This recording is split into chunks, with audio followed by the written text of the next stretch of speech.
Hola museonautas, ¿listos para la siguiente aventura? Hoy vamos a visitar el atrio de San Francisco. Es un espacio al aire libre que está a un costado del actual templo de San Francisco, en la calle Madero. Aunque como su nombre lo indica, el atrio de San Francisco en teoría pertenece al templo de San Francisco, hoy en día cada uno de estos sitios tiene una entrada diferente. Es decir, existe una entrada para el atrio y otra para el templo. Eso se debe a que hoy en día el atrio de San Francisco está bajo el resguardo de la Fundación Slim y es utilizado como museo al aire libre para realizar instalaciones artísticas. La calle que estamos viendo es Madero, la cual también tiene su historia. Ahorita se las platico. El edificio que estamos viendo se llama Guardiola. Es en honor a Juan Ildefonso de Padilla, segundo marqués de Santa Fe de Guardiola, que tenía su casa en este lugar. La placita que tenemos enfrente se le llama Plaza Guardiola. Bueno, regresando a la calle Madero, vamos a conocer su historia, la cual se relaciona con el antiguo convento de San Francisco. Les voy a poner un pequeño mapa que muestra la ubicación del actual templo de San Francisco. Aquí está. Ahí podemos ver el templo de San Francisco, donde está ubicado actualmente. Y a un costado está el atrio de San Francisco, el museo que visitaremos hoy.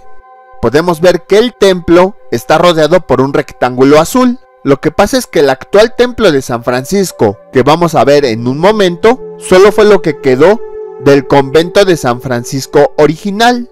Las líneas que vemos de color azul es la extensión que tenía originalmente el convento en la época virreinal. Estaba limitado por las actuales calles de Madero, Eje Central, Venustiano Carranza y Pedro de Gante. Se cree que su extensión fue de 32,000 metros cuadrados.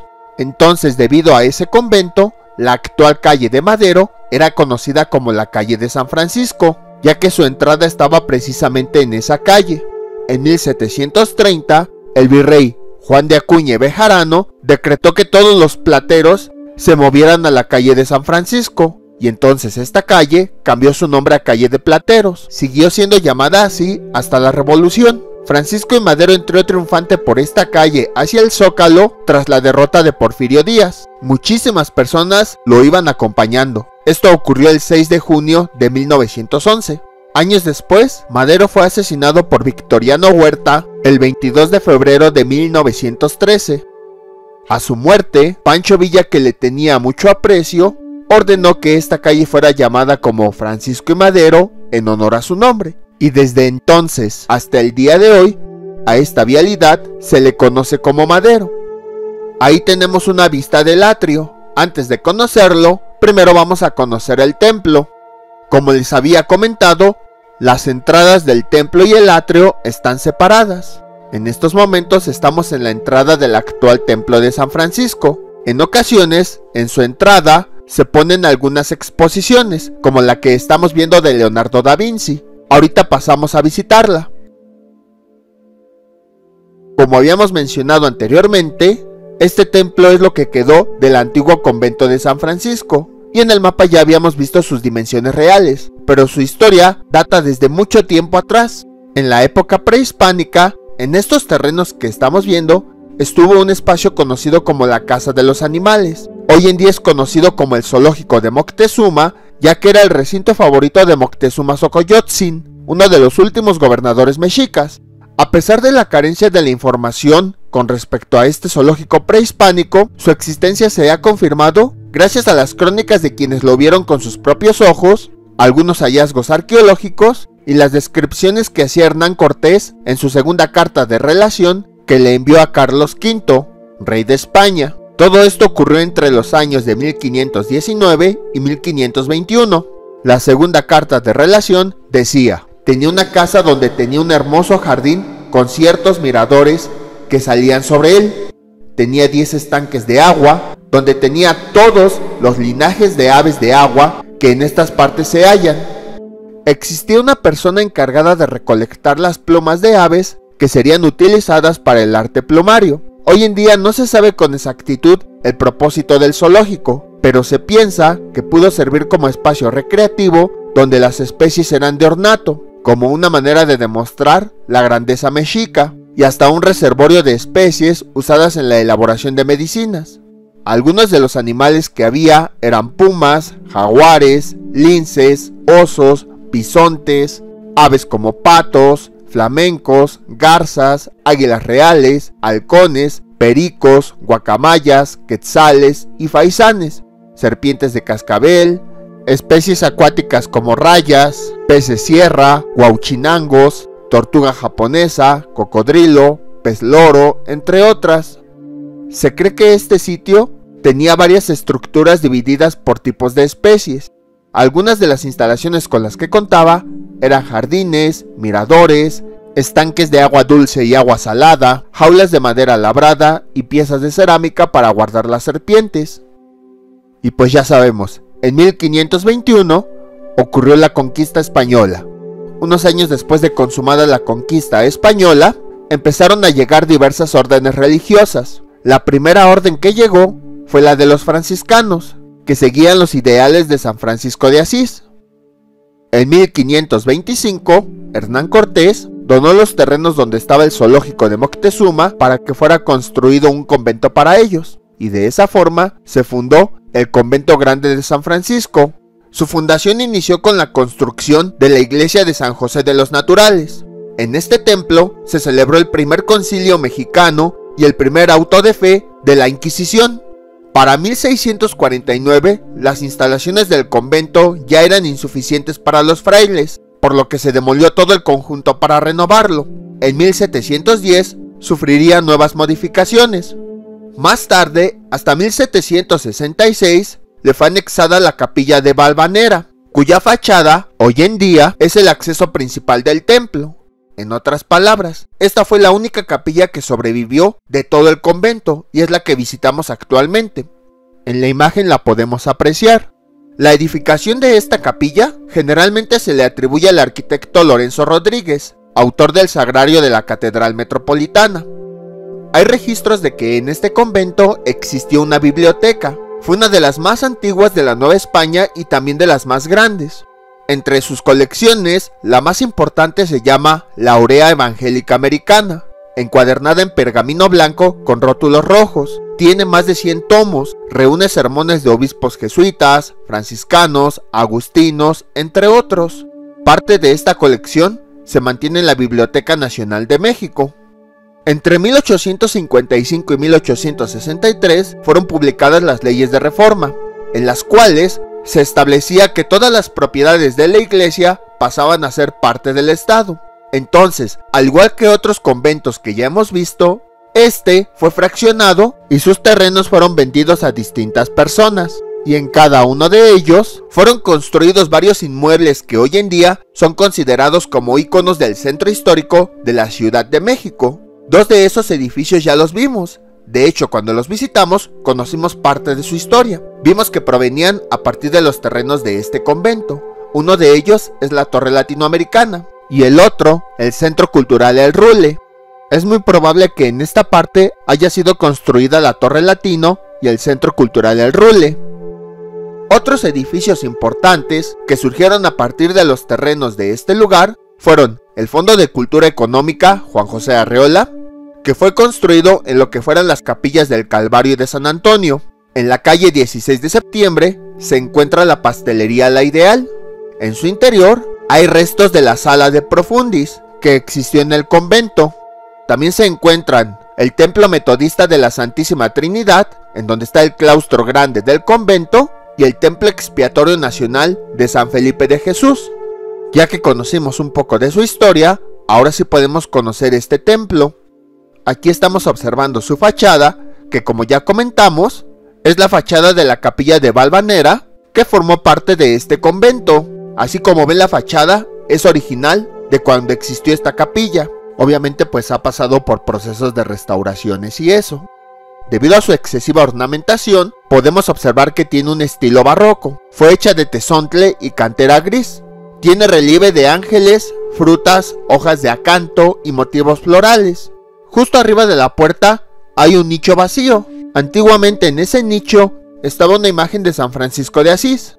Arriba del nicho hay un frontón partido. Es esa parte de la fachada que tiene un aspecto liso y que no tiene ornamentación. Posiblemente ahí colocaban elementos religiosos. A un costado de las puertas vemos columnas estípites, que son columnas piramidales invertidas, muy ornamentadas, típicas del barroco novohispano. Ahora vamos a entrar al templo. Ahora vamos a contar más a detalle la historia únicamente de este templo.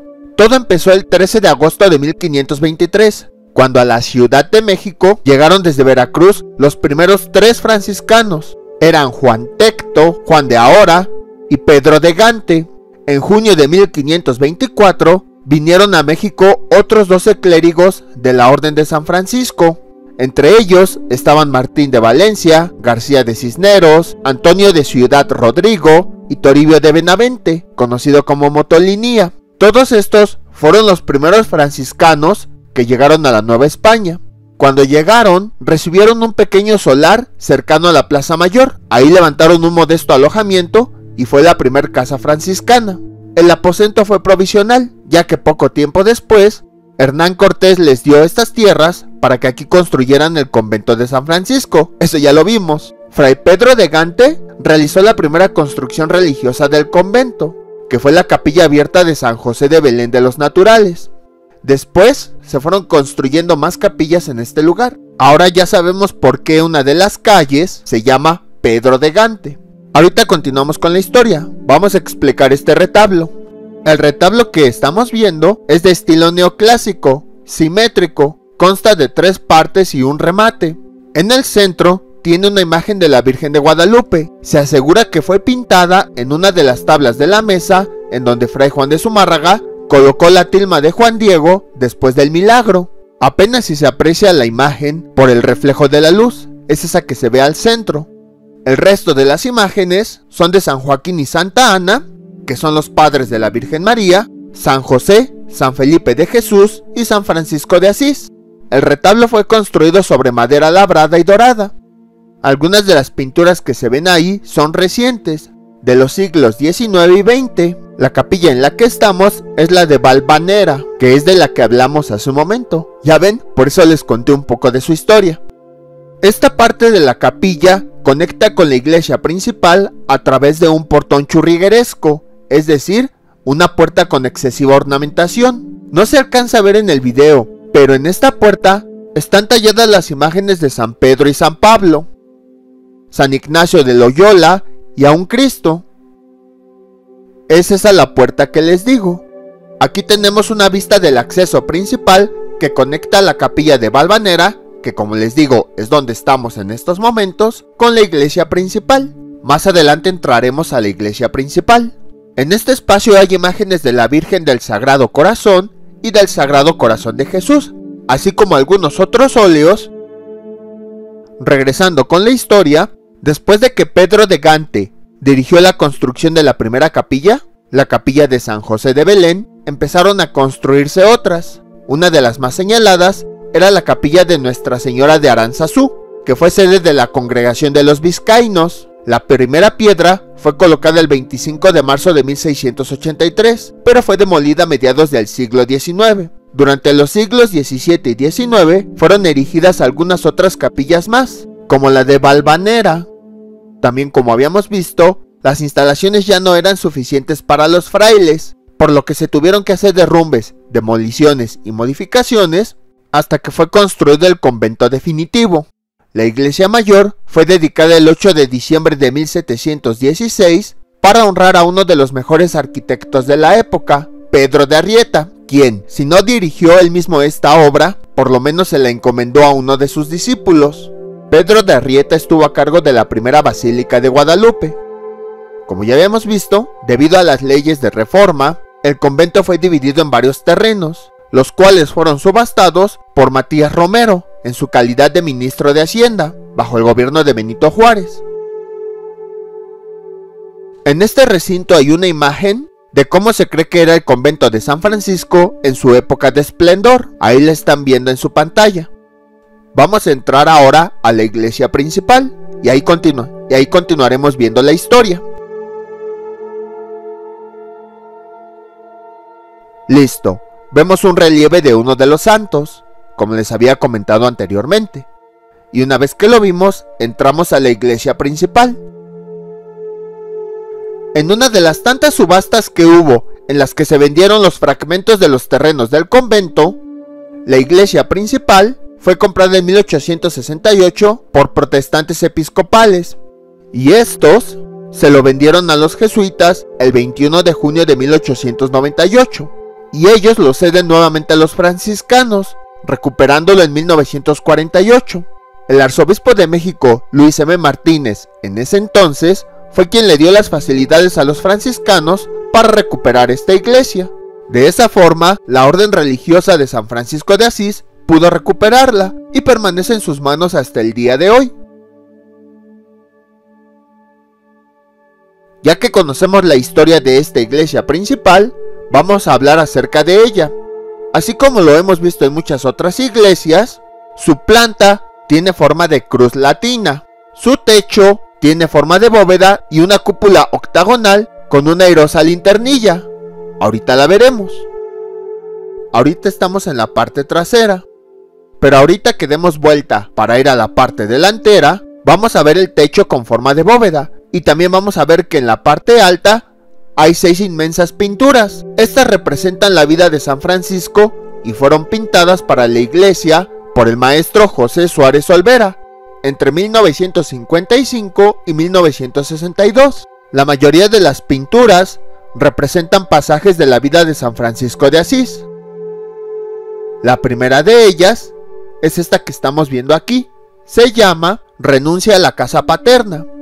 En esta, San Francisco deja atrás la riqueza y las comodidades familiares para abrazar una vida de pobreza y servicio a Dios. La escena simboliza la entrega total y el desprendimiento material como camino hacia la santidad.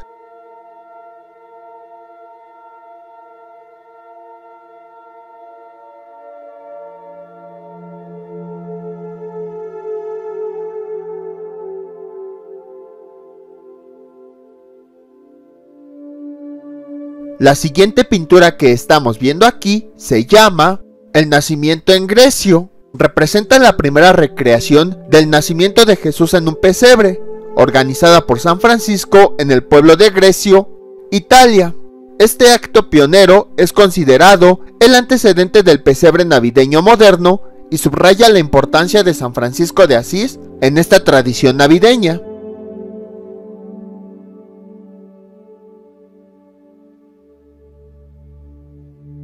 La siguiente pintura se llama Impresión de las llagas.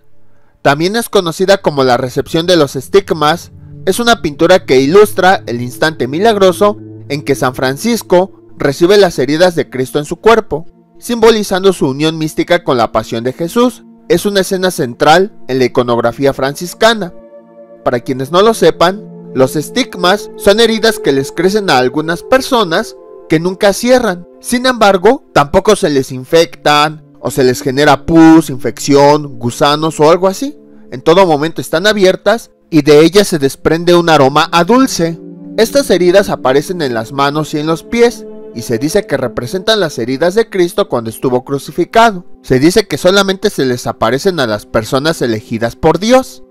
Y aquí tenemos el retablo principal. Vean cómo es más grande que el que vimos en la capilla. Podemos observar que la imagen principal está tapada. ¿Por qué? Porque yo fui en Semana Santa, y una de las tradiciones que tienen las iglesias católicas durante la Semana Santa es que tapan las imágenes, como un acto que simboliza el luto y la pena de la iglesia por la muerte de Jesucristo. En algunas iglesias las tapan con una tela morada, debido a que este color representa el tiempo litúrgico. Sin embargo, después volví a ir y encontré el retablo descubierto.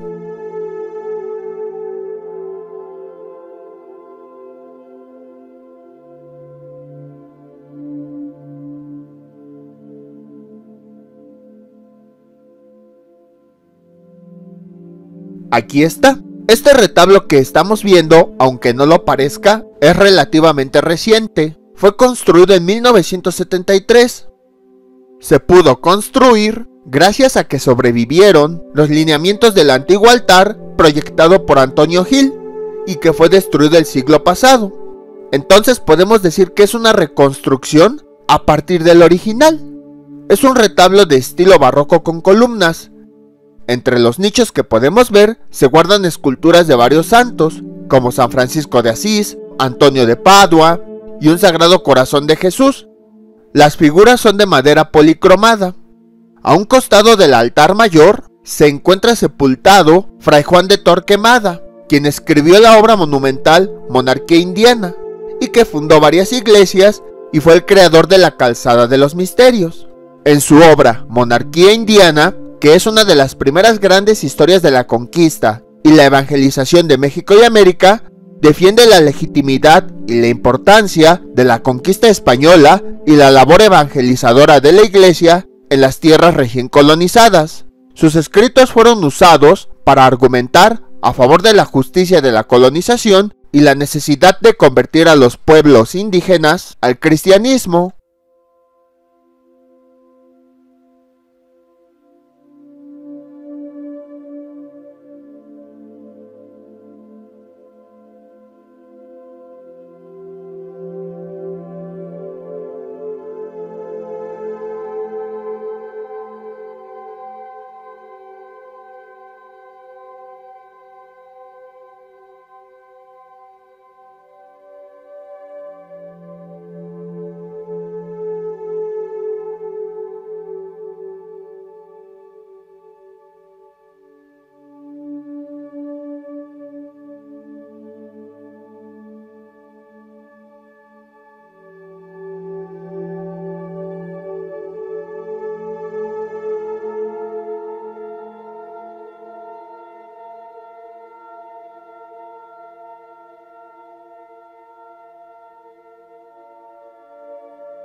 Aquí tenemos un retablo más pequeño y aquí tenemos una imagen de Fray Pedro de Gante, ya que en el 2023 se cumplieron 500 años de su llegada a México.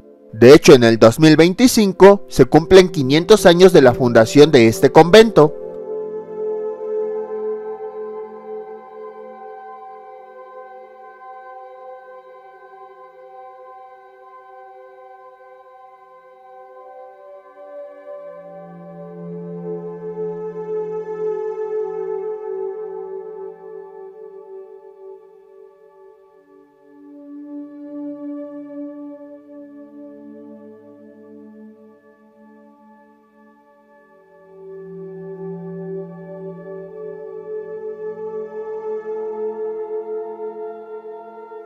De este lado podemos ver las otras pinturas restantes.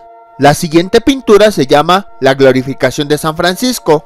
Muestra a San Francisco de Asís siendo exaltado al cielo, rodeado por ángeles querubines.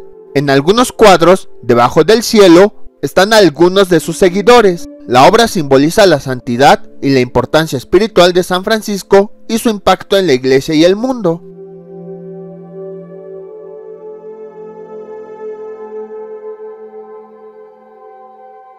La siguiente pintura se llama Canto al Hermano Sol.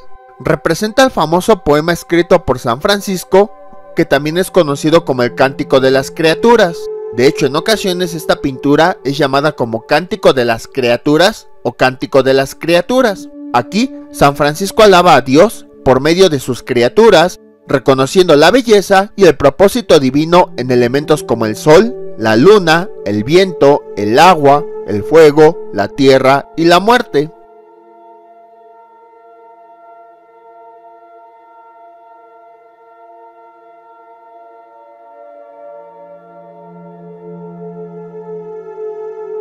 La siguiente obra se llama Francisco ante el Cristo de San Damián. Esta pintura representa el momento en el que San Francisco se arrodilla ante la imagen del Cristo crucificado en la iglesia de San Damián, en Umbría, Italia. Es un momento crucial de su conversión espiritual, cuando escucha el mandato divino de reparar mi iglesia. La escena enfatiza la iluminación interior y el compromiso que cambiará con su vida. En la parte de arriba apenas si se alcanza a ver la sala del coro. ¿Y quién fue San Francisco de Asís? Nació en el año de 1181 en Asís, Italia, y falleció el 3 de octubre de 1226. Fue un joven que renunció a sus riquezas y dedicó su vida a la pobreza, humildad y servicio de los más necesitados. Además, tenía un gran amor a la naturaleza y a todos los seres vivos. A partir de estos principios, fundó la Orden Franciscana. Recibió los estigmas casi al final de su vida, siendo el primer santo en experimentar este fenómeno. Hoy en día, su festividad se celebra el 4 de octubre. A este se le han atribuido varios milagros. Uno de ellos ocurre cada 17 de septiembre. La sangre seca de San Francisco, conservada en una ampolla, se licúa, es decir, se vuelve líquida. Y algo que se me olvidó comentarles es que debajo de las pinturas de la iglesia principal están unos carteles que tienen las caras de los primeros franciscanos que vinieron a México. Ya comentamos que después de Pedro de Gante, Juan de Ahora y Juan de Tecto, llegó un grupo de 12 franciscanos. Debajo de las pinturas hay unos carteles que están con los rostros de estos 12 franciscanos. También son conocidos como los 12 apóstoles de México o los 12 apóstoles de la Nueva España. Algunos de ellos ya los mencionamos, pero otros no. La lista completa de estas personas es la siguiente: Fray Martín de Valencia, Francisco de Soto Marne, Martín de Jesús, Juan Juárez, Antonio de Ciudad Rodrigo, Toribio de Benavente, García de Cisneros, Luis de Fuensalida, Juan de Rivas, Fray Francisco Jiménez, Andrés de Córdoba y Juan de Palos. Ya habíamos visto la puerta que está en el fondo, pero se las voy a volver a mencionar. Más adelante entenderán por qué, pero no olviden esa puerta. Con esto terminamos el recorrido interior de la iglesia. Ahora vamos a la entrada para ver la siguiente exposición. La exposición se llama El taller de Leonardo da Vinci y muestra algunas de sus obras más destacadas. La modalidad de esta exposición es muy similar a otras que hemos visto, como la de la Inquisición o la de los vampiros. En el interior hay una serie de objetos, cada objeto tiene un número. En la entrada nos dan un audioguía, que son unos audífonos en los cuales se reproduce una serie de audios. El audio 1 corresponde con el objeto que tiene el número 1. El audio 2 corresponde con la explicación del objeto que tiene el número 2, y así sucesivamente. Cada objeto tiene su propio audio. El número del objeto es el mismo que el del audio. Y al igual que en esas exposiciones, quién sabe por qué, no dejan tomar video, solamente fotografías. Entonces, solamente les voy a ir mostrando fotografías de los objetos de esta exposición. Pero ¿quién fue Leonardo da Vinci? Del cual hemos escuchado hablar mucho, incluso es apodado como el genio. Hoy en día es considerado como un símbolo del Renacimiento por excelencia, cuya curiosidad infinita solo puede ser equiparable a su capacidad inventiva, llevándolo a ser a la vez anatomista, arquitecto, botánico, científico, escritor, escultor, filósofo, ingeniero, inventor, músico, poeta, urbanista y uno de los más grandes pintores de todos los tiempos. Pues como en esa época no había Facebook, ni tele, ni nada, tenía que buscar con qué entretenerse. Nació en Vinci, una pequeña villa de la Toscana, en Italia, el 15 de abril de 1452. Fue hijo ilegítimo de Ser Piero, noble y embajador de la República de Florencia, y de una campesina de nombre Caterina. Debido a su condición de hijo natural, no pudo seguir la profesión de su padre. A los 15 años de edad fue enviado a Florencia a trabajar como aprendiz en el taller del pintor Andrea de Verrocchio, uno de los talleres más importantes de la ciudad, por donde pasaron varios de los grandes maestros del Renacimiento. Durante sus años bajo la tutela de Verrocchio, aprendió las bases de la química, la mecánica, la carpintería, el dibujo, la escultura y el trabajo de metal y el cuero. A los 20 años, comenzó su carrera como pintor independiente y pronto destacó como ingeniero. Su método científico se basó principalmente en la observación, intentando comprender los fenómenos, describiéndolos e ilustrándolos detalladamente. A lo largo de su vida, afirmó que la naturaleza había sido su mejor maestro. Como inventor, dejó trazadas ideas muy adelantadas a su tiempo, de lo que luego serían dispositivos y aparatos como el paracaídas, el helicóptero, el submarino, el automóvil y el tanque, aunque el nivel tecnológico de su época hizo imposible que los viera convertidos en realidad. Falleció en Amboise, Francia, el 2 de mayo de 1519 a los 67 años. A pesar de su prolífica vida, solo se conoce una veintena de sus obras, debido principalmente a sus constantes y a veces desastrosos experimentos con nuevas técnicas y a su inconsistencia crónica. Este reducido número de creaciones, junto con sus cuadernos, que contienen más de 100.000 dibujos, diagramas científicos y reflexiones sobre la naturaleza de la pintura, han constituido un importante legado para sucesivas generaciones. El siguiente objeto es una recreación de un ala de máquina voladora diseñada por Da Vinci. Está inspirada en el vuelo de las aves y murciélagos. Da Vinci dedicó una gran parte de sus estudios a la idea de que los humanos pudieran volar. Algunos puntos clave que podemos ver en esta maqueta son la forma aerodinámica y curvada del objeto, el material, que parece tipo lona tensada sobre una estructura típico de sus diseños. El siguiente objeto es conocido como engranaje de linterna. Fue utilizado especialmente para la transmisión de movimiento en los vehículos. El movimiento de una rueda era transferido de un nivel a otro mediante este dispositivo. Si el movimiento comenzaba en el nivel vertical, el engranaje transfería el movimiento al nivel horizontal. Da Vinci había analizado en particular la resistencia, eficiencia y desgaste de las distintas partes. En algunas notas advierte la posibilidad de roturas causadas por el peso excesivo o movimientos adversos.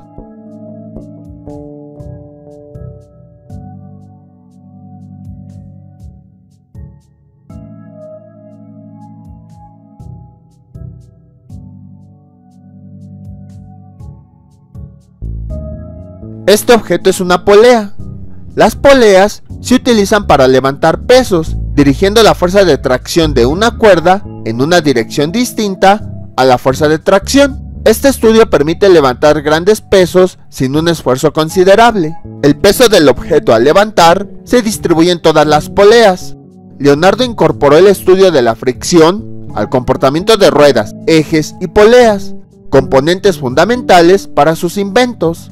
Sus notas revelan que, a través de las poleas, realizó experimentos para demostrar las leyes de la fricción, que actualmente se le acreditan a Guillaume Amontons, un científico francés que las desarrolló 200 años después.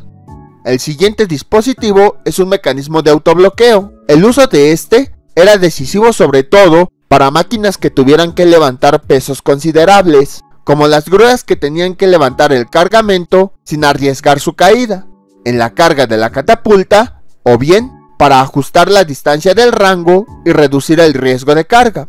Consiste en un engranaje con dientes acutángulos y un gancho sin punta que sujeta cada uno de los dientes de la rueda. De este modo, la rueda no puede rodar hacia el lado contrario. Aquí tenemos otro dispositivo, es un gato mecánico. Encontrar métodos para levantar objetos pesados era uno de los objetivos primordiales de los ingenieros de esa época. Leonardo realizó muchos estudios de dispositivos sobre este tema. El artefacto que estamos viendo se compone de una manivela, una transmisión de reducción de dos engranajes y un eje dentado que podía ser accionado hacia arriba y hacia abajo. La manera de funcionar es idéntica a la de cuando se cambia la rueda de un coche. Este dispositivo es llamado volante de inercia. Es utilizado para acumular la energía cinética que Leonardo le daba el nombre de movimiento aumentativo adicional en un movimiento giratorio, o superar momentos de inercia, y también para reducir la fuerza motriz. Al principio se necesita mucha fuerza para hacer girar el peso acoplado a la rueda, pero cuando gira es el peso en sí mismo el que devuelve su fuerza y dificulta frenar el sistema. El volante será crucial en la máquina de vapor de Watt y en los sistemas de retroalimentación. Este dispositivo es llamado meridiano. También es conocido como reloj de sol. Es un instrumento de medición de tiempo basado en la detección de la posición del sol. Estrictamente hablando, el reloj de sol solo debe entenderse como el indicador del paso del sol a mediodía. Este dispositivo es llamado tanque blindado. En su carta de presentación a Ludovico Sforza, Leonardo escribe: construiré vehículos blindados, seguros e inexpugnables, que penetrarán en filas enemigas y su artillería. El modelo más completo del tanque que diseñó incorporaba un carro con forma de tortuga, accionado por 8 soldados que operan, desde dentro, un sistema de engranajes conectado a las 4 ruedas, y provisto de numerosos cañones. estaba coronado por una torreta de observación de forma cónica, con ranuras que permitían una vista panorámica del campo de batalla. Bean visualizó los actuales tanques hace varios siglos. Este dispositivo es un elevador de martillo. En este caso, Da Vinci emplea un sistema de elevación de cargas por sincronización de movimientos de 3 martillos en forma de cuñas. El sistema consigue elevar cargas utilizando el efecto consecutivo de las 3 cuñas. Leonardo estudió la longitud de los elementos constituyentes para asegurar un funcionamiento regular y continuo de ese dispositivo. Este es un carro anfibio. El dispositivo estaba diseñado con picos en las ruedas, un recurso muy utilizado por Da Vinci en otros aparatos de construcción y transporte al permitir su mejor desplazamiento vía terrestre. Asimismo, está provisto de velas que serían utilizadas al entrar al agua, según la intensidad del viento, o bien, a falta de él, contaba también con remos. Las 2 columnas de yeso, que pueden observarse a lo largo del carro, se encuentran vacías por dentro, ya que estaban pensadas para engañar al enemigo y esconder armas en su interior. Por fuera, podría parecer un carro de transporte con tripulación de albañiles, que en realidad eran soldados.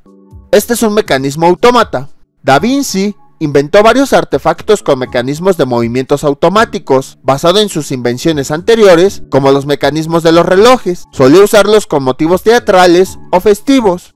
Diseñado para un concurso de Milán, el caballero robótico consistía en un traje de caballero lleno de engranajes y ruedas que estaban conectados a un elaborado sistema de poleas y cables. A través de estos mecanismos, el caballero robótico era capaz de realizar varios movimientos. Utilizando diversos diseños de Da Vinci, el roboticista Mark Rothschild construyó un prototipo del caballero robótico en 2002, que fue capaz de caminar y que sirvió de inspiración para los robots que desarrolló. Esta es una ballesta gigante. Da Vinci entendía muy bien los efectos psicológicos de las armas de guerra. Sabía que el miedo que podían infligir en los enemigos era igual de importante que el daño que realmente pudieran causar. Esta era la idea principal detrás de muchos de sus inventos de guerra, como su ballesta gigante. Diseñada para la intimidación pura, la ballesta mediría 42 braxias, casi 25 metros. La máquina incluía un engranaje helicoidal, también diseñado por él, que permitía una gran ventaja mecánica, haciendo posible que 2 hombres pudieran jalar completamente los enormes arcos de la ballesta, presentando una solución técnica a un problema de los sistemas de artillería. Pues Da Vinci no era muy pacifista que digamos, porque no solamente diseñaba máquinas para resolver problemas, también diseñaba máquinas para la guerra. Ahora vamos con algunas de sus pinturas. Esta obra es conocida como Salvator Mundi, Cristo como Salvador del Mundo. Fue pintada de 1506 a 1513. Esta obra fue considerada como el descubrimiento artístico del siglo XXI. Al encontrarse sobrepintada, se pensaba que era una copia realizada por discípulos de Da Vinci. Luego de ser restaurada, comenzó la sospecha de que se trataba de una obra original del maestro. Martin Kemp, experto que ayudó a autentificar la obra, dijo que inmediatamente después de ver la pintura restaurada, supo que era obra de Da Vinci. Sobre las partes mejor conservadas, observó: tiene ese tipo de vórtice extraño, como si el cabello fuera una sustancia viva, movible, como el agua, que es lo que Da Vinci dijo que era el cabello. De igual forma, el trazo del genio es evidente en el perfeccionismo presente en la mano de la bendición de Cristo. A partir de ella, se pone en evidencia la profundidad de campo o enfoque superficial, manifestación de los estudios sobre óptica que asentó en el manuscrito de. La mano parece estar en un enfoque agudo, mientras que elementos más alejados, como el rostro, están apenas enfocados, en el que, además, puede observarse la particular técnica de Leonardo, el sfumato. Esta técnica consiste en aumentar varias capas de pintura extremadamente delicadas, proporcionando a la composición unos contornos imprecisos, así como un aspecto de antigüedad y lejanía. La orbe, que representa al mundo, devela otra clave sobre la autenticidad de la obra, ya que se trata de un cristal de roca, material en el que Leonardo era un experto. La pintura es una de las 20 obras conocidas de Da Vinci. y fue la única que permaneció en manos privadas. En 2017 fue vendida en la subasta por Christie's Nueva York por $450 millones, convirtiéndola en la obra de arte más cara de la historia. La siguiente obra es la más conocida de Leonardo da Vinci. Aunque es conocida como la Mona Lisa, su nombre real es la Gioconda. Fue realizada entre 1503 y 1519. El misterio que lo envuelve, así como el espectacular robo del que fue objeto en 1911, lo han llevado a ser uno de los cuadros más conocidos del mundo, convirtiéndolo en la joya de las colecciones del Museo del Louvre, en Francia. Su nombre deriva de la hipótesis más acertada acerca de la identidad de la modelo, la esposa de Francesco Giocondo, Lisa Gherardini, de donde obtiene su otro nombre, Mona, que significa señora, diminutivo de Madonna. Entonces Mona es de señora y Lisa el nombre de la posible modelo. La postura de la Mona Lisa representa serenidad y, junto con la mirada de soslayo, pero directa hacia el espectador, muestra el dominio de los sentimientos. Leonardo mostró su preocupación por los movimientos del alma en la manera de tratar las características del rostro, en particular los ojos pensativos y la boca, que insinúa una ligera y ambigua sonrisa. Cuenta Vasari que, mientras la retrataba, tenía gente cantando o tocando, y bufones que la hacían estar alegre, para tratar de evitar esa melancolía que se suele dar en la pintura de retratos. Gracias al esfumato, Leonardo consiguió aumentar la tridimensionalidad y el realismo que hace a este cuadro tan misterioso y famoso. Este trabajo hecho con esta técnica es tan minucioso que no muestra las huellas del pincel, ni siquiera bajo examen radiográfico.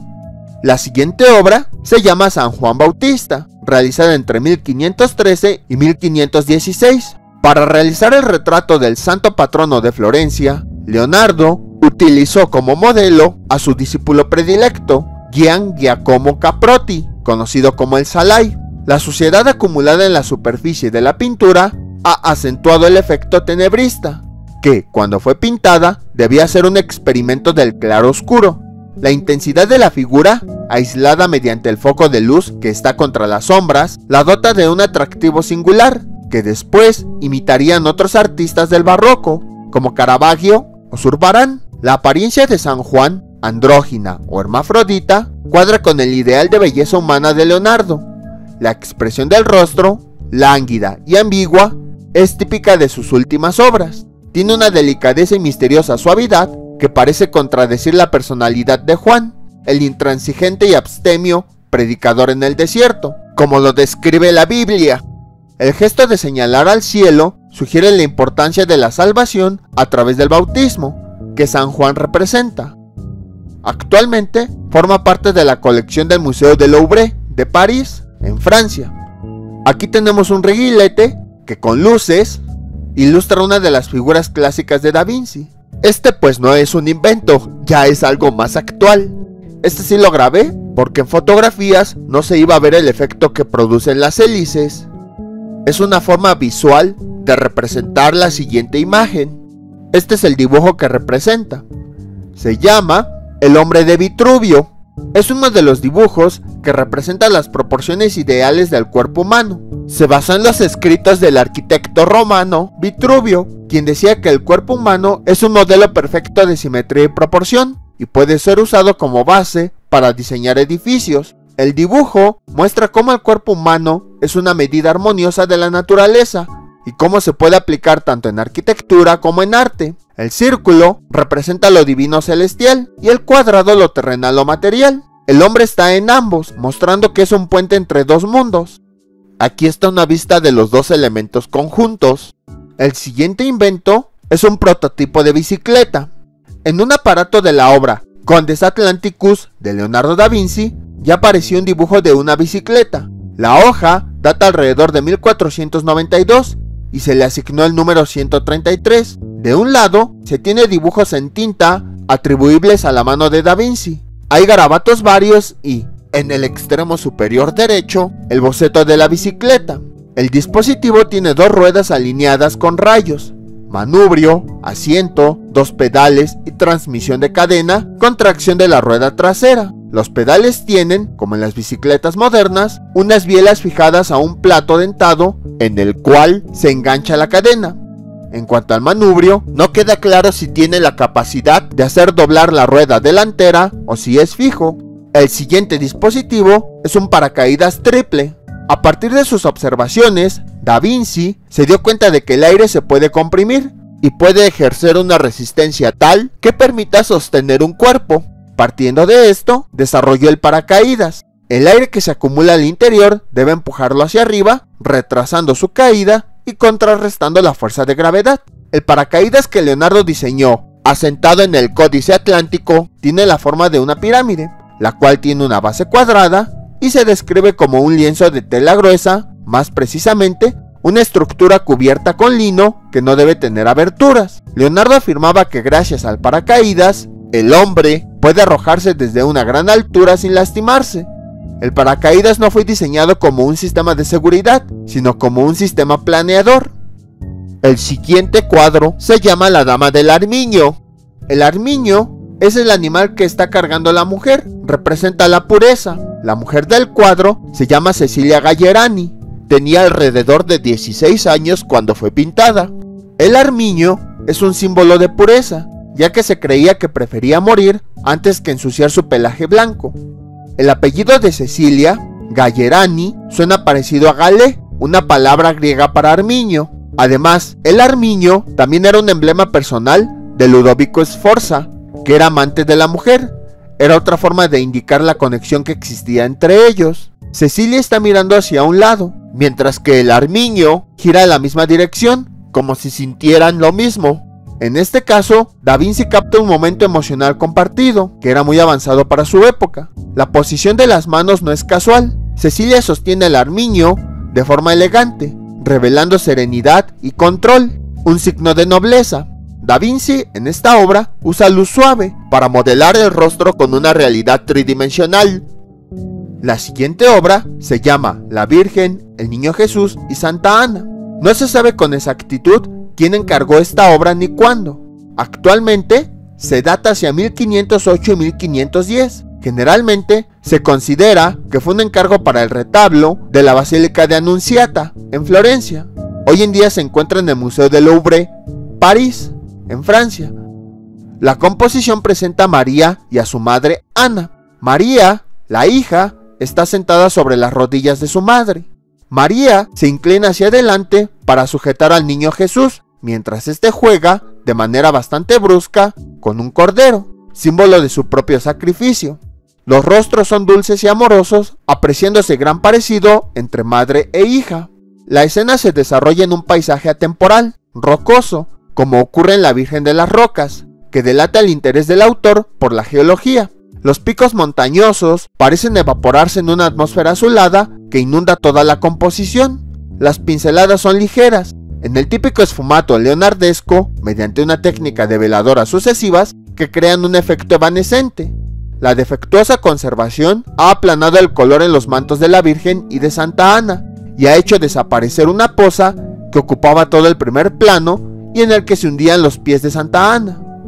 El siguiente cuadro se llama La Belle Ferroniere, data de 1495 a 1499, época en que Leonardo habitó en Milán bajo el mecenazgo de Ludovico Sforza, conocido como el Moro. La identidad de esta mujer, de mirada intensa y melancólica, sigue siendo un misterio hoy en día. Algunas versiones aseguran que se trata de una de las amantes de El Moro, Lucrecia Crivelli, o Cecilia Gallerani, la misma mujer que aparece en La Dama del Armiño, pero en esta ocasión con una edad más avanzada, o bien Beatrice de Este, quien fuera su esposa. El nombre de Belle Ferroniere viene dado al confundir este retrato con otro, en el que se representa a la amante del monarca francés Francisco I. La dama recibiría el apodo por la profesión de su marido, Ferronier, ferretero, quien idearía una venganza contra la traición de su esposa, contagiándola de sífilis, enfermedad que la llevó a morir al poco tiempo. La confusión con la identidad de dicha joven se debe al hecho de que la mujer retratada porta en la frente un ferroniere, accesorio que servía para ocultar las marcas de la sífilis y que posteriormente se pondría de moda. De la técnica del retrato destaca el interés de Da Vinci por los estudios ópticos, que puede apreciarse en la forma en que el rojo del vestido se proyecta en las mejillas de la joven. Hemos hablado mucho del Renacimiento, pero ¿qué es? Fue un movimiento cultural producido en Europa entre los siglos XV y XVII, en donde hubo una transformación profunda de pensamiento, las artes y las ciencias. Significa volver a nacer, porque fue un renacer del pensamiento clásico grecolatino, el arte, la filosofía y la ciencia de la antigua Grecia y Roma, que durante siglos fueron subordinados al pensamiento religioso medieval. Es como si todos los avances que hubo en la antigüedad fueran detenidos por la etapa religiosa medieval y después de que acabó esa etapa fueran retomados para continuar. Durante el Renacimiento, la ropa respondió al deseo de brillar en sociedad. Las telas y los colores permitían distinguir el estatus social y político. Las tendencias generalmente fueron establecidas por la aristocracia y las clases altas, tal y como lo hiciera Lorenzo de Medici. En la indumentaria masculina se usaba camisa, medias, una prenda denominada jubón, el cual podía ser corto, llegando hasta la cadera, o bien largo, alcanzando las rodillas, y una especie de abrigo abierto por delante y bordeado de pieles como el armiño o la marta. Otra de las características en la moda del Renacimiento fueron la riqueza en los tejidos, seda, tafetán, terciopelo, damasco y brocados con hilos de oro, progresivo volumen de las formas, introducción del acuchillado, que es una técnica que implica hacer pequeños cortes en la tela exterior de una prenda para revelar la prenda interior o el forro, predominio del escote y muestras de la camisa asomada entre las mangas falsas. Esta obra se llama La Virgen y el Niño con Santa Ana y San Juan Bautista Niño. Se trata de un estudio para un retablo con destino a una iglesia de Florencia, pero el cuadro nunca fue completado. Es un cartón a tamaño natural que combina dos temas populares en pintura florentina del siglo XV, la Virgen María y Niño con San Juan Bautista, hijo de la pariente de María, Isabel, y el otro tema, la Virgen y el Niño con Santa Ana, la madre de María. De esta manera están representadas las tres generaciones de la familia de Cristo. Santa Ana tiene a su hija María sobre las rodillas y esta última entretiene al niño que se gira hacia San Juan. Hay un sutil juego entre las miradas de las cuatro figuras, con Santa Ana sonriendo a su hija María, mientras que los ojos de esta se fijan en su hijo, al que también mira a San Juan. Santa Ana dirige a la Virgen una mirada extraña, llena de sentimiento, como si ya imaginase los sufrimientos que María deberá soportar durante la pasión de Cristo. El enigmático gesto de Santa Ana, apuntando con su dedo índice hacia el cielo, aparece nuevamente en dos de las últimas pinturas de Leonardo, su San Juan Bautista y su Baco, y es considerado como el gesto leonardesco por antonomasia. Parece sugerir con ello que hay sentimientos y pensamientos que quedan más allá de la normal comprensión humana. Este dispositivo es conocido como martillo de leva. Es un artefacto que podía ser accionado con el fluir del agua de un río o con una manivela y se utilizaba como herramienta para la forja. La leva, situada sobre el eje de un martillo, producía el movimiento de elevación clásico de un martillo, arriba y abajo. La leva es una máquina simple que transforma el movimiento circular en lineal alternativo. Esta máquina está compuesta además por una palanca de primer grado. El giro del eje hace que el perfil o contorno de la leva mueva o empuje una pieza conocida como seguidor. Sus aplicaciones actuales son el tambor programador de la lavadora o el sistema de admisión y escape de los gases de un motor de combustión interna de 4 tiempos. También se utiliza para telares, martillos hidráulicos, molinos y abastecimiento de agua. Aquí tenemos algunos códices. Arquetipo del hombre universal. Leonardo plasmó sus conocimientos en más de 7000 páginas manuscritas de una manera especial, a través de su escritura especular, cuya caligrafía transcurre de derecha a izquierda, y combinando a la vez texto e imagen. En ellas se encuentran tratados de mecánica y pintura, estudios anatómicos y astronómicos, sueños e ideas que se acabarían materializando siglos después, pero que fueron capaces de volar en su imaginación y tomaron forma de sus manuscritos, los llamados códices de Leonardo da Vinci. A su muerte, los códices correspondieron por testamento a su fiel discípulo, Francesco Melzi, quien regresó con ellos a Italia, pero en 1570, con el fallecimiento de Mesli, inició la dispersión de la obra. Entre los manuscritos que se conservan se encuentran Madrid I, que se refiere esencialmente a la mecánica, Madrid II, versa sobre la gran variedad de temas, principalmente relacionados con el arte, así como dibujos arquitectónicos, relativos sobre todo a las fortificaciones, observaciones acerca del vuelo de los pájaros y diversos apuntes sobre pintura, geometría y proporciones. Códice Forster comprende 3 manuscritos, abarcando temas que van desde estudios sobre matemáticas e hidráulica, hasta anotaciones sobre física y estudios de gramática. Códice Urbinas, conocido también como el Tratado de la Pintura, en donde argumenta que la pintura es una ciencia. Códice Arundel, contiene bocetos y anotaciones sobre óptica, matemáticas y arquitectura. Códice Leicester, aborda, entre otros, temas de cosmología, hidráulica y el estudio del vuelo de los pájaros. Códice Atlántico, que muestra su legado en los campos de la ciencia, la ingeniería, la invención, el vuelo, artes plásticas, botánica, instrumentos musicales y literatura. Y la colección Windsor, manuscritos de carácter artístico y estudios sobre anatomía y geografía. Este dispositivo es una caja de cambios, conocida hoy como transmisión, influido por la fiebre del desarrollo industrial que fomentaba Ludovico el Moro.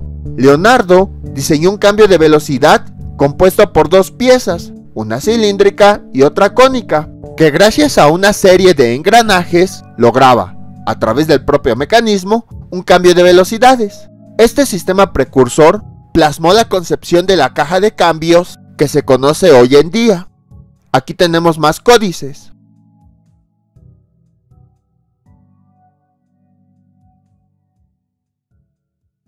Este dispositivo es un mecanismo pistón. Es un mecanismo de biela y pistón que transforma el movimiento alternativo, impreso en una palanca, en movimiento giratorio continuo. La biela es el brazo que une la manivela al pistón. Se trata de una pieza de suma importancia, tanto para la transformación de potencia como para la transformación de movimiento. Durante su funcionamiento, está sometida a esfuerzos de tracción, compresión y flexión.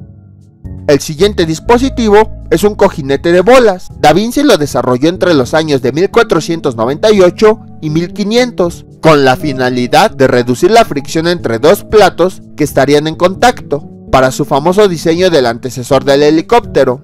Da Vinci descubrió el principio del rodamiento. Mientras estudiaba la fricción, entendió que la fricción se reducía si las bolas no se tocaban. Por lo tanto, desarrolló separadores que permitían a las bolas evolucionar libremente. Entonces, presentó el diseño del primer rodamiento axial de bolas, predecesor de la jaula de rodamientos moderna. Actualmente, este sistema puede ser encontrado en las laptops, automóviles, aeroplanos, generadores de electricidad y bicicletas, entre otros. Aquí tenemos más códices y aquí tenemos uno de los cuadros más conocidos. Bueno, casi todos sus cuadros son conocidos. La Última Cena. Fue realizado entre 1494 y 1498. Se encuentra en la pared del refectorio del antiguo convento dominico de Santa María delle Grazie, en Milán, declarado Patrimonio de la Humanidad en 1980. Fue realizada con témpera y óleo sobre una preparación de yeso en lugar de la técnica comúnmente utilizada en la época, el fresco. Desafortunadamente, el empleo experimental de dicha técnica provocó un rápido deterioro, aunado a que, en 1797, las tropas de Napoleón lo usaron para práctica de tiro. ¿Cómo se nota que Napoleón era un ignorante? Y en 1943, durante la Segunda Guerra Mundial, los bombardeos derribaron el techo del antiguo comedor, dejando la pintura a la intemperie durante varios años. De 1977 a 1999 se realizó la restauración de la obra, logrando obtener algunas mejoras que permiten hacerse una idea de su pasado esplendor. La escena de la pintura se desarrolla en el momento en el que Jesús anuncia que uno de sus discípulos lo va a traicionar. Leonardo representa la consternación que esta afirmación causa, intentando reflejar los movimientos del alma, las distintas reacciones individualizadas de cada uno de los apóstoles. Unos se asombran, otros se levantan porque no han oído bien, otros se espantan. Y finalmente, Judas retrocede al sentirse aludido. Leonardo, en su tratado de la pintura, aconseja: los movimientos de las personas son tan diferentes como los estados de ánimo que se suscitan en sus almas, y cada uno de ellos mueven en distintos grados a las personas. En otro pasaje se refiere al efecto de los contrastes: lo feo junto a lo bello, lo grande junto a lo pequeño, el anciano junto al joven, lo fuerte junto a lo débil. Hay que alternar y confrontar esos extremos tanto como sea posible. Esta proximidad y antagonismo de las figuras es lo que da riqueza a la Última Cena. Aquí tenemos una escafandra. Durante su estancia en Venecia, en 1500, Da Vinci diseñó su equipo de buceo para los ataques furtivos a las naves enemigas desde el agua. El traje de buceo, hecho de cuero, estaba equipado con una máscara tipo bolsa que pasaba por encima de la cabeza del buceador. Atados a la máscara, alrededor de la zona de la nariz, había dos tubos que conducían a una campana de buceo de corcho, flotando en la superficie que mantenía las entradas de aire sobre el nivel del agua. La máscara también estaba equipada con un globo, operado por válvula, que se podía inflar o desinflar para que el buzo pudiera emerger o hundirse más fácilmente. Además, el equipo de buceo de Leonardo incorporó una bolsa para la orina, que permitiría al buceador permanecer bajo el agua por largo tiempo. El siguiente dispositivo es conocido como ornitóptero. Es un modelo de alas articuladas para el vuelo humano que trata de imitar el vuelo de los pájaros. En su cuaderno de estudios sobre el vuelo, Da Vinci diseñó varias versiones de estos mecanismos en los que una persona usaría su fuerza muscular para batir alas, buscando alcanzar el vuelo. Se confirma esto al ver que su estructura es de madera curvada, formando costillas como las de un ala. El revestimiento de tela imita las membranas de las aves o de los murciélagos. La articulación central sugiere que está diseñado para moverse, no como un planeador rígido. Y con esto terminamos esta exposición. Esperamos que les haya gustado. Ahora vamos a salirnos del templo de San Francisco, vamos a caminar por Madero y vamos a ir al otro lado para entrar al atrio de San Francisco. Como les había comentado, aunque el atrio y la iglesia forman parte del mismo convento, tienen entradas separadas. Y bueno, se supone que el video es del atrio de San Francisco y apenas lo vamos a conocer, pero pues ya conocimos la historia de este lugar. Y bueno, como esta exposición es de Fundación Carlos Slim, durante el recorrido vamos a ver algunos anuncios de otras exposiciones que están en otros museos de esta misma fundación.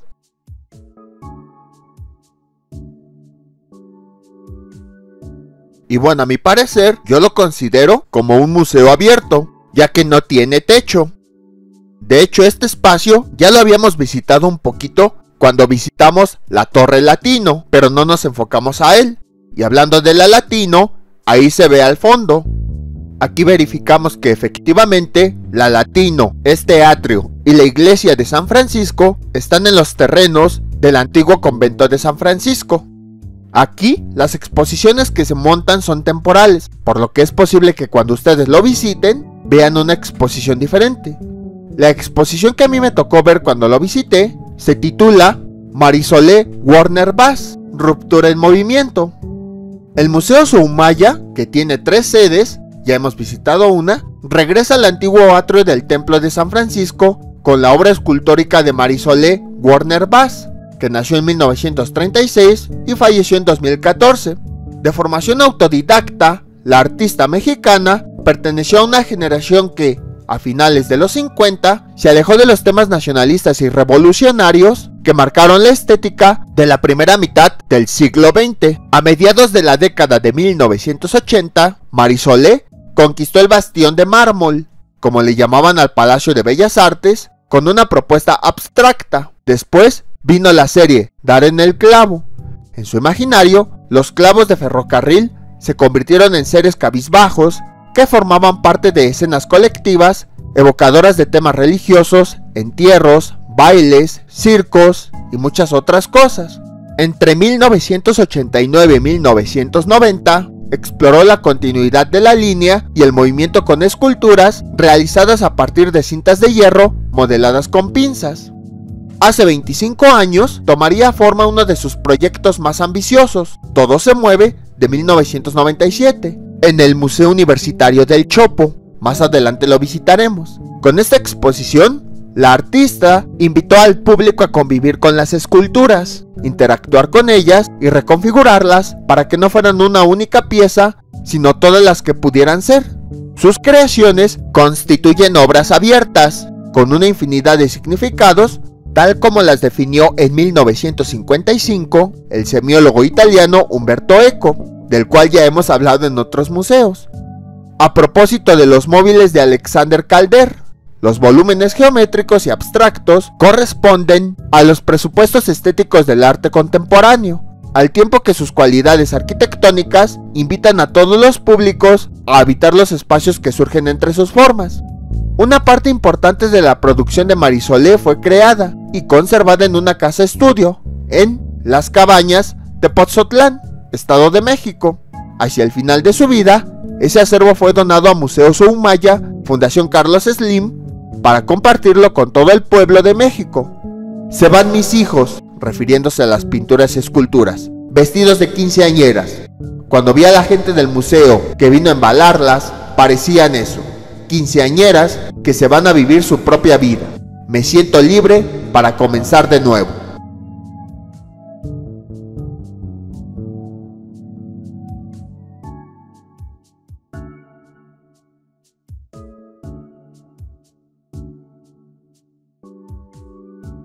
Marisol, en su entrevista con el escultor Jesús Alberto Peraza Méndez en 2014, dijo: "Lo que se necesita es que el arte se atraviese en medio de sus caminos, que habite en su íntima y cotidiana existencia y despierte la intuición. Nuestros órganos están dispuestos para el lenguaje, la comunicación y el arte, celebrando con la honda inspiración de ternura o de furia. Todo menos indiferencia. Una tragedia griega puede, por ejemplo, producir sentimientos encontrados. Lo magistral del creador es lograr expresar lo que el revelador vivirá en toda su intensidad. Esa es la relación del creador mediante la obra con el revelador o espectador". Raquel Tibol, en su crítica de arte México-Argentina en la muestra Todo se mueve del Museo Universitario del Chopo, dijo: "Marisol realiza su labor artística pensando en los ojos de los demás, de los innumerables desconocidos tácitamente presentes, cuya sensibilidad ella aspira a tocar, a comprender, a incitar, a compartir en pie de igualdad". Ahora sí, vamos a ver sus esculturas. Esta se llama Baile. Las cintas juegan con el viento que las mece y hace cantar. De hecho, ahorita vamos a ver cómo la escultura se balancea debido al aire. El investigador Héctor Paljares de Mesa señala que en estas obras hay una permanente interacción con los elementos naturales, con los visitantes, con esa posibilidad de movimiento, materia y forma que fueron obsesiones de Marisol desde los años 50.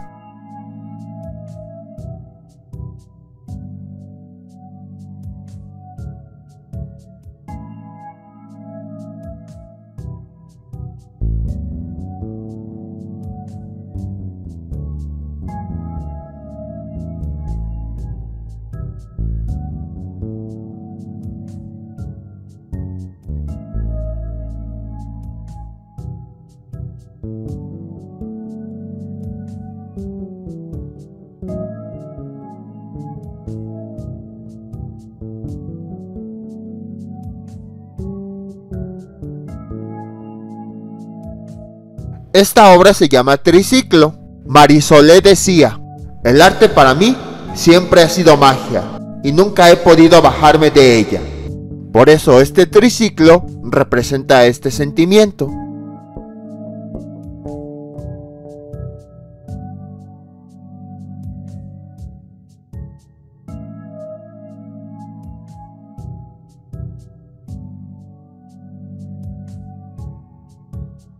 La siguiente obra se llama 5×8. Se forma de 5 estructuras ortogonales concéntricas De ahí viene el nombre, 5 estructuras por 8 lados de cada una. El 8 remite al infinito y se encuentra presente en las cúpulas de muchas iglesias, mientras que el 40, resultado de la multiplicación de 5 por 8, recuerda pasajes bíblicos, así como a una cuarentena. Por eso se llama 5 por 8.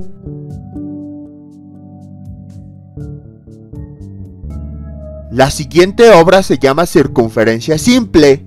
Para Marie-Soleé, la geometría era el lenguaje de la divinidad. Sus esculturas ofrecen al público la posibilidad de deconstruir y fragmentar las formas. A partir del movimiento se alude a la cuarta dimensión, el tiempo. Su obra, como el universo, está en permanente cambio. Esta obra se llama Laberinto. No hay una explicación de ella.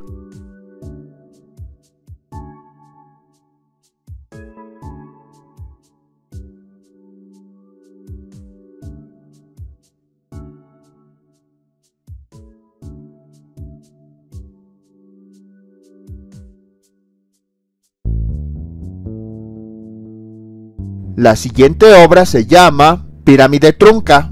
Marie-Soleé es una luchadora que sublima la fuerza en sensibilidad. En toda su obra conjunta la brutalidad y la hermosura como sinónimo de la vida y la muerte, de la muerte y la vida. Escribió la crítica y artista Graciela Kartoffel para la muestra Materia Viva en el antiguo Palacio del Arzobispado de 2008.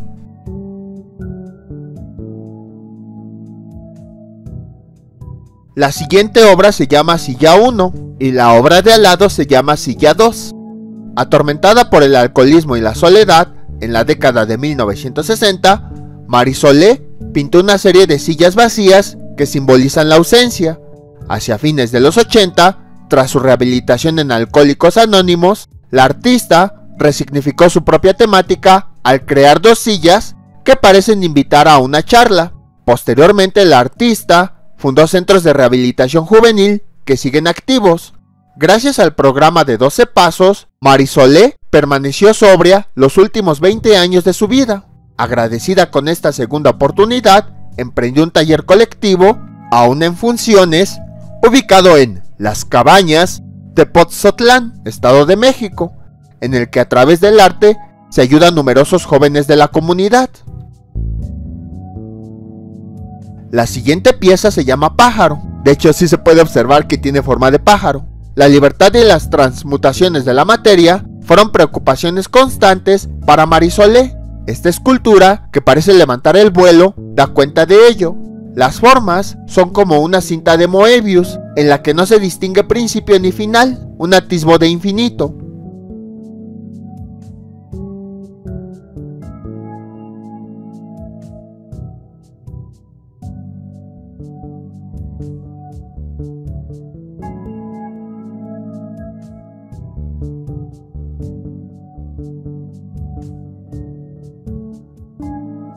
La siguiente obra se llama Laberinto Abierto. Detrás de la exposición Todo se mueve, de 1997, hay una concepción arquitectónica y funcionalista, espacios habitables que se configuran y reconfiguran gracias a la participación de los públicos. Los caminos de este laberinto se abren o se cierran de acuerdo con los designios del espectador. La siguiente obra no tiene título. Para la crítica de arte Raquel Tibol, las esculturas articuladas de Werner Bass transitan de la bidimensionalidad cerrada a la tridimensionalidad abierta e infinitamente cambiante de formas conjugadas, que se van revelando en la variación del movimiento, espacio, luz, metaformas, sombras. La siguiente obra se llama Aullando. En los 80s, mientras trabajaba con esculturas efímeras de alambrón y cartón, Marie-Soleé conoció al herrero Román Gómez, quien se convertiría en su mayor aliado para el desarrollo de su obra metal. En esa misma época, fundó un taller de grabado que sigue activo en Las Cabañas, Tepoztlán, en el Estado de México.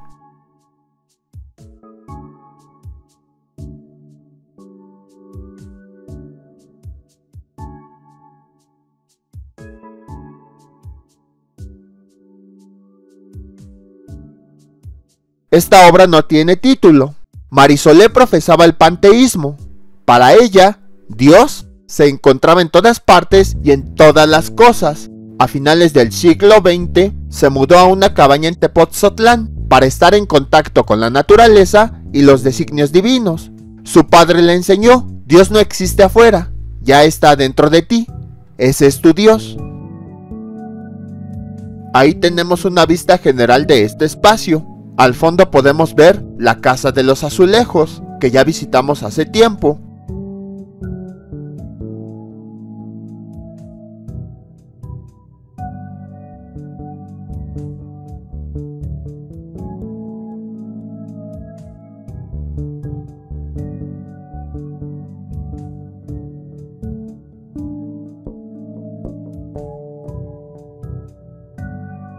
Y en esta barda tenemos algunas áreas en las que han destacado mujeres. En la parte de arriba está la representante de esa área en México, y en la parte de abajo la representante en el mundo.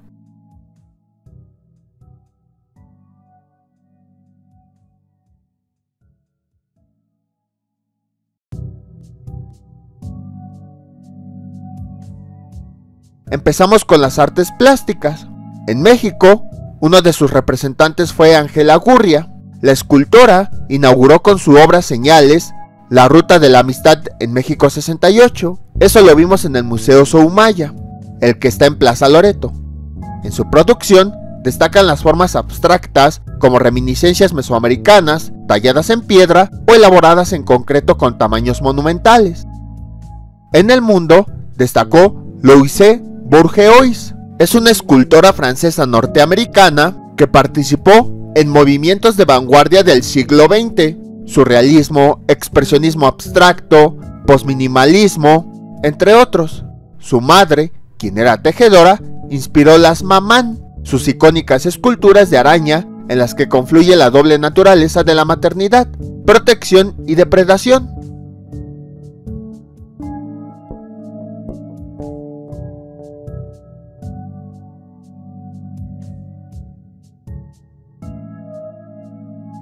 Ahora vamos con literatura. Adela Fernández fue hija del cineasta mexicano Emilio "El Indio" Fernández. Escribió varias obras de teatro y colecciones de narrativa breve. Gabriel García Márquez destacó La jaula de la tía Enedina como uno de los 10 mejores cuentos latinoamericanos. La escritora sostuvo una profunda relación con Marisol Warner Bass por más de 50 años. En el mundo, su representante fue Sylvia Plath. Atormentada por una depresión incapacitante, la escritora norteamericana fue, junto con Ginsberg y Annie Sexton, una de las máximas representantes de la poesía confesional de los años 60. 4 meses antes de desvivirse, publicó su novela semi-autobiográfica, La campana de cristal. En música, aquí en México destacó Alicia Urreta. Fue la pianista titular de la Orquesta Sinfónica Nacional entre 1957 y 1986 y coordinadora general de la Compañía Nacional de Ópera de 1973 a 1976. Entre sus composiciones destacan Natura Mortis de 1971, Arcana de 1981, De la pluma al ángel de 1982, Esferas noéticas de 1982 y la ópera El romance de Doña Balada de 1974. En el mundo destacó Nina Simone. Cuando era pequeña, Eunice Gaimon tocaba el órgano en una iglesia en Carolina del Norte, Estados Unidos. A pesar de haber estudiado piano en el Conservatorio Juilliard en Nueva York, fue rechazada de otras academias y orquestas por ser afrodescendiente. Así comenzó a tocar y cantar blues en bares bajo el seudónimo de Nina Simone. En el teatro, en México, destacó Ana Ofelia Murguía. Es considerada como primera actriz en numerosos proyectos de cine, televisión y teatro, entre los que destacan Poesía en voz alta de 1953 a 1963, una expresión escénica impulsada por Octavio Paz, Juan Soriano y Juan José Arriola, en el que también participaron Elena Garro, Leonora Carrington, Ofelia Wilmine, entre otras. Desde 2008 es actriz de número de la Compañía Nacional de Teatro. En el mundo destacó Griselda Gambaro. fue una escritora y dramaturga argentina que formó parte del movimiento Teatro Abierto en contra de la dictadura militar en su país, lo que la llevó a exiliarse en España entre 1977 y 1980. Sus obras más recordadas, como Antígona Furiosa, de 1986, y La Casa sin Sosiego, de 1991, son descarnadas críticas en contra del autoritarismo.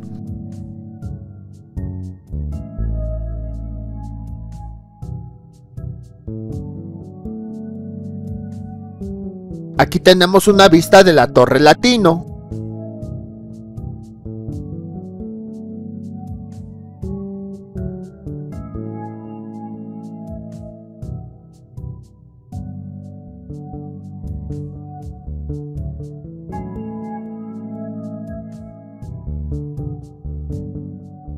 Aquí tenemos otra obra, se llama Muro. Tras una profunda depresión que la apartó de la escena por una década, Marisolé, quien vivía a una cuadra de las vías del Ferrocarril Federal a Cuernavaca, descubrió las capacidades expresivas de los clavos que unían a los durmientes y los transfiguró en la serie Dar en el clavo, con la que regresó fortalecida a la vida artística. Continuando con este mural, aquí tenemos danza. Amalia Hernández es la representante de México. A partir de las expresiones dancísticas de los pueblos originarios, fundó el Ballet Moderno de México en 1952. Tras su presentación en los Juegos Panamericanos de Chicago en 1959, su compañía adoptó el nombre de Ballet Folclórico de México e inició la tradición aún vigente de funciones dominicales en el Palacio de Bellas Artes. En el mundo, la representante es Pina Bausch. En 1974, la bailarina y coreógrafa alemana inició un movimiento Tanztheater, teatro-danza, que dio nombre a su compañía y que combinó elementos de danza contemporánea con movimientos y emociones teatrales que sentaron precedentes en las artes escénicas. En 2011, el cineasta Wim Wenders le rindió homenaje con la película Pina. Y hablando de cine, toca ver el campo de la cinematografía. Aquí en México destaca Matilde Landeta. Durante la época de oro del cine mexicano, trabajó como continuista y asistente de dirección. Realizó 3 largometrajes: Lola Casanova en 1948, La Negra Angustias en 1949 y Trotacalles en 1951, que tuvieron reconocimiento hasta la década de los 70. En 1991 filmó su última película, Nocturno a Rosario. En el mundo destaca Agnès Varda. Es una cineasta francesa que fue pionera del cine feminista y del realismo social. Dirigió más de 40 películas, entre obras de ficción y documentales.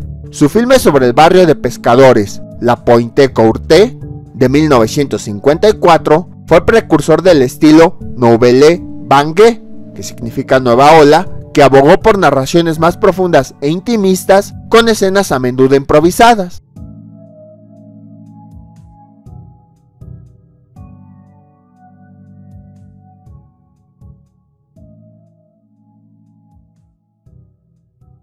En ciencia, aquí en México, destacó Alejandra Haidar Matalobos. Fue la primera egresada de la licenciatura de física en nuestro país. De 1958 a 1964 fue coordinadora de los laboratorios de la Facultad de Ciencias de la UNAM. En 1985 fue nombrada jefa del Departamento de Física Experimental. Fundó la colección La Ciencia en México del Fondo de Cultura Económica.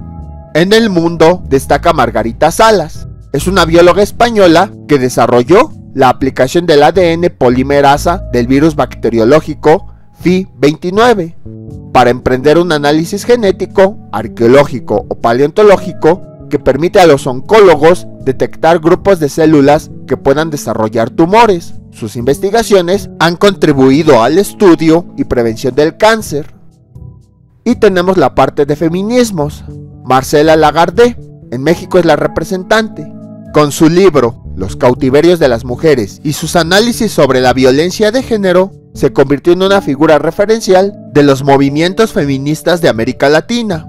Acuñó el término feminicidio, que pasaría al Código Penal Federal en 2012. Rescató para el español la palabra sororidad, que refiere al apoyo solidario entre mujeres.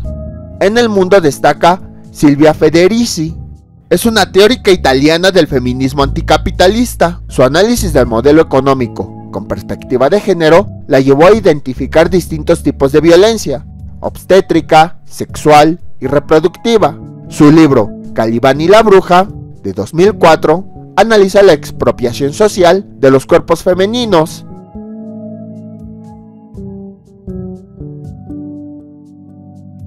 Aquí tenemos otra obra, no tiene título. Umberto Eco, en su texto Obra Abierta, de 1955, postuló que una obra de arte puede dar lugar a diferentes interpretaciones por parte de los espectadores. Marie-Solé otorgó al público un rol aún más activo al invitarlo a interactuar con las esculturas y así modificar tanto el espacio como la forma.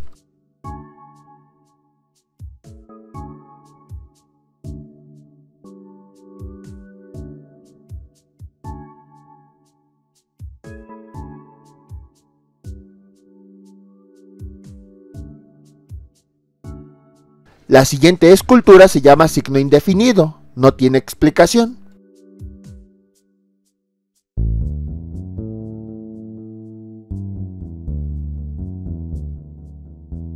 La siguiente escultura se llama Puesta de Sol. Marie-Solé recordaba: un día me acerqué a mi padre y le dije que Dios no existía. Me llevó al río y me hizo meter las manos en él. Mira nada más qué cielo. ¿Qué pintor podría en segundos cambiar la luz y las nubes? Todas. Desde entonces aprendí que Dios habita en todo. Dios no es otra cosa sino materia. Aquí está otra escultura, se llama Montaña Estratificada. Para Marie-Solé, el universo está en constante cambio. Como sostuvo el filósofo griego Heráclito, todo fluye, nada permanece. Aunque el paisaje es un género propio de la pintura, la artista logró expresar en esta escultura la condición mutable y efímera de la naturaleza.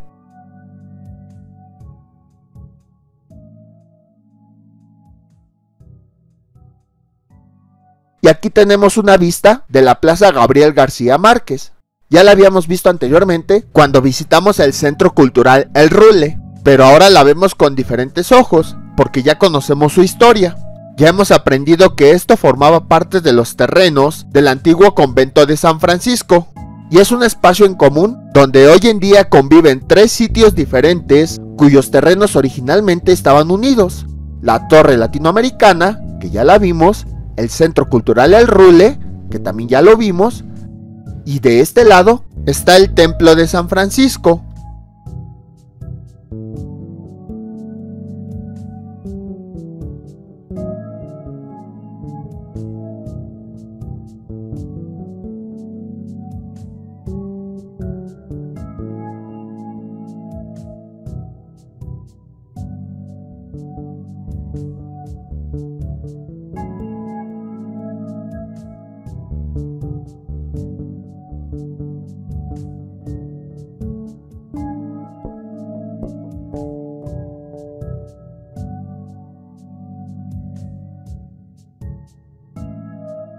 ¿Se acuerdan que cuando estábamos en la iglesia, casi al final, les dije, presten mucha atención a esta puerta? Pues es esa que estamos viendo ahí.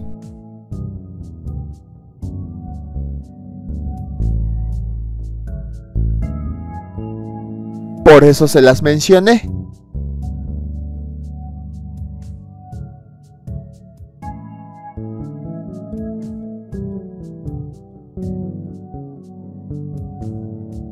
Ahí vemos más de cerca la fachada externa de la iglesia principal.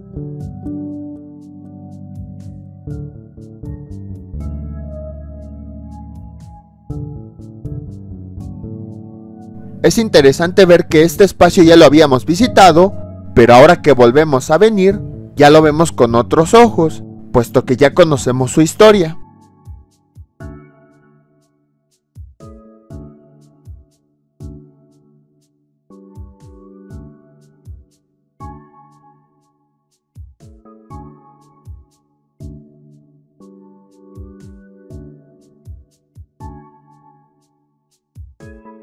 Vamos de regreso al atrio para ver las obras que nos faltan.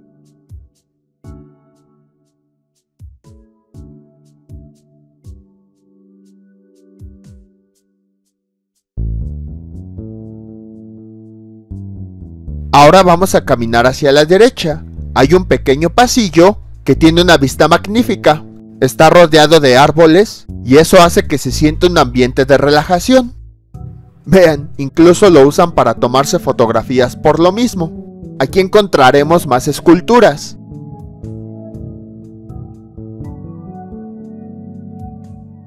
Esta se llama Máscara Guerrera 2. Entre 2005 y 2006, la artista retomó los preceptos de su exposición Todo se mueve, para realizar un nuevo proyecto escultórico de rostros, así como máscaras y paisajes con los que el público puede interactuar, pero que, a diferencia de los anteriores, presenta líneas más orgánicas e integradas con la naturaleza.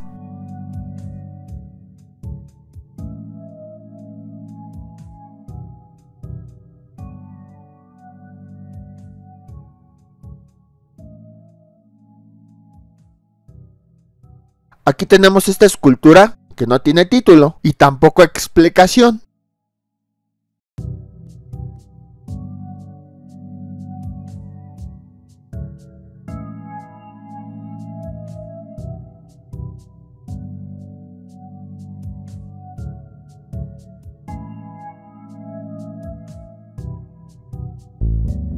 Esta obra se llama Biombo, pero no tiene ficha informativa.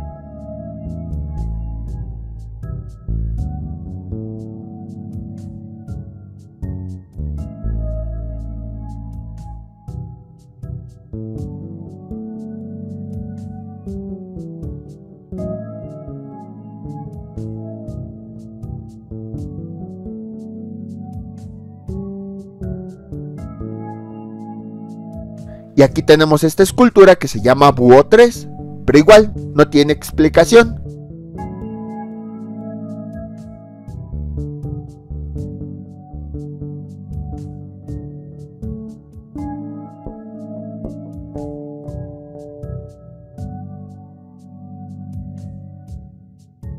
Y aquí tenemos esta que se llama Búho con ojos, tampoco tiene una ficha.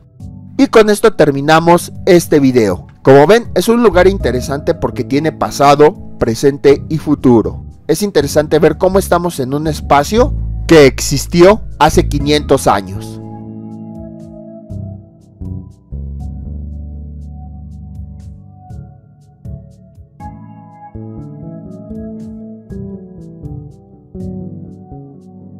Y aquí ya estamos de vuelta al inicio del atrio.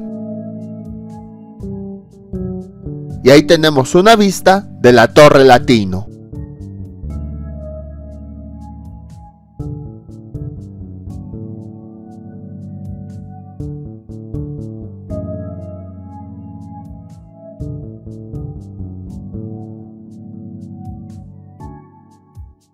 Como hemos observado, el Templo de San Francisco y el atrio, aunque originalmente formaron parte del mismo convento, hoy son lugares diferentes, por lo que tienen horarios diferentes. El Templo de San Francisco abre de lunes a domingo de 7:30 a 21 horas y el atrio de San Francisco abre de lunes a domingo de 10:30 a 18:30 horas. Para llegar es bastante fácil, solo basta con que nos bajemos en la estación San Juan de Letrán de la línea 8 del metro, caminamos sobre eje central hasta llegar a la calle Madero y ahí casi luego encontraremos el lugar. Espero que les haya gustado esta visita, no olviden suscribirse, dejar sus comentarios y nos vemos para el próximo destino. ¡Hasta luego!